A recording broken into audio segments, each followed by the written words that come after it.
La décision tient du pied de nez. Moubarak, déchu par le printemps arabe, quitte sa geôle, quand le premier président du pays élu démocratiquement, Mohamed Morsi, est toujours retenu par l'armée.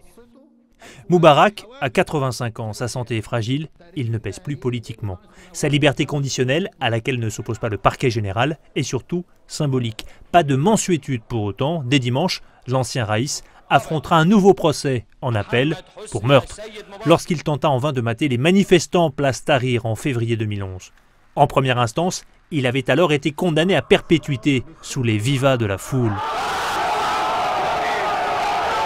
Moubarak est assigné à résidence. Il va en fait rejoindre un hôpital militaire. Il pourra toujours peaufiner sa défense.